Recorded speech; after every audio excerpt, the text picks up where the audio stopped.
Oui, bonjour, nous revoilà donc pour la vidéo 4 pour la machine.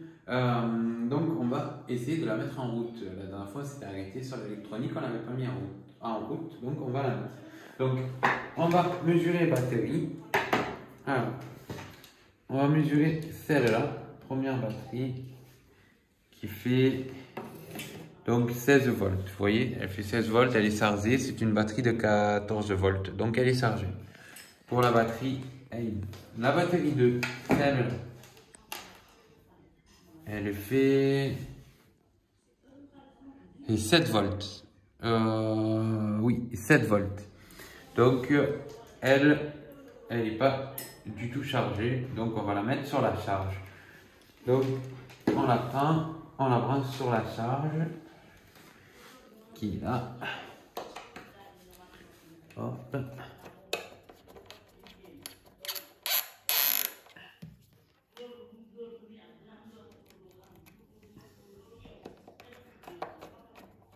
Voilà.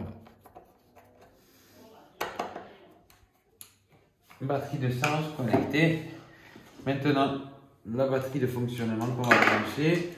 On va regarder, on va se régler en ohms mètre. On va regarder au niveau du potentiomètre sa valeur. Vous voyez, là il est à 230. On va le mettre à 300 ohms. Ça veut dire comme ça je règle une puissance qui est moyenne, pas une grosse puissance. Plus on descend en ohms, plus la puissance de la machine est élevée, plus elle tourne vite. Voilà, on va mettre 300 pour essayer. Voilà. Donc on va brancher la batterie qui est pleine.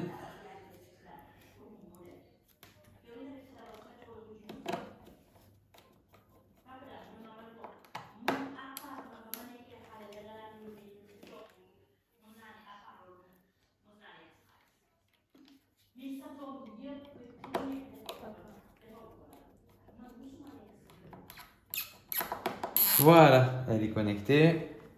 Donc, allez, on va la lancer.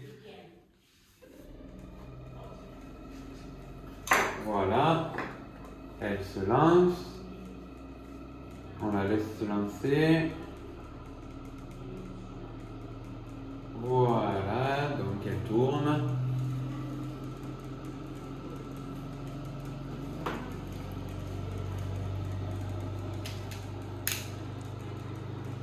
Donc, on va regarder au niveau de la batterie de fonctionnement qui était à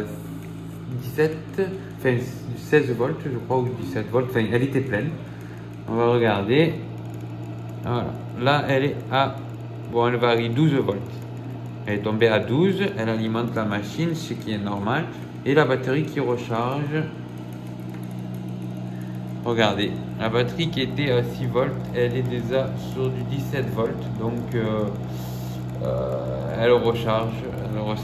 Elle a pris déjà 17 volts. Je pense que faut la laisser. Voilà, 16-17 volts. Elle est en train de recharger la batterie de chargement. Donc, apparemment, ça recharge bien. Voilà. Ce côté, ça recharge. Ce côté, ça se vide. Voilà. Le procédé, donc, est correct, marche. Une batterie qui recharge, une batterie qui se décharge. Voilà, ça marche. Après, voilà, après c'est sûr qu'il faut surveiller.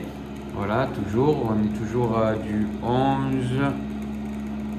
Voilà, 11-12, il variait, on va dire. Voilà, 11-12.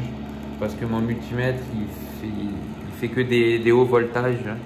Donc on n'a pas les petits. Donc, et de ce côté, on est toujours à du 17. Voilà, donc ça envoie pas mal. Et j'ai réglé la machine vraiment à pas pleine puissance. Voilà. Donc le procédé marche. Maintenant, essayez voilà, si vous en faites une. Voilà, vous voyez, ça marche. Vous pouvez la faire.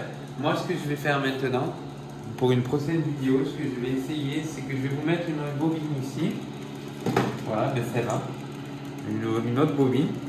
mais qui n'est pas une bobine. C'est une bobine Bedini, mais je ne vais pas m'en servir comme une bobine Bedini, je vais m'en servir comme une bobine normale que je vais mettre ici pour récupérer du courant sur la roue, réceptionner du courant en dehors de mon système Bedini pour faire allumer une ampoule ou recharger des téléphones portables et après me servir de ce courant qu'elle va me faire elle.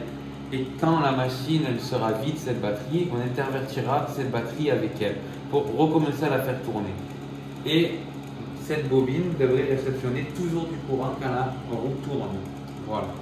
Maintenant, on va essayer. La prochaine vidéo, je brancherai cette bobine, on verra ce que ça donne.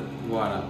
Bon, ben, sur ce, voilà, j'espère que vous avez bien aimé et que vous avez réussi ou que vous allez arriver à pouvoir refaire la même. Ça marche, voilà, ça fonctionne bien. Si vous avez bien suivi la procédure que je vous ai mis dans ces 4 vidéos, vous devrez y arriver. Et puis voilà, abonnez-vous, regardez, ça fait plaisir et puis au moins ça me motive à continuer. Et puis la prochaine étape, comme je vous ai dit, on va essayer de connecter cette bobine en plus sur la roue. Voilà, donc je vous dis à une prochaine.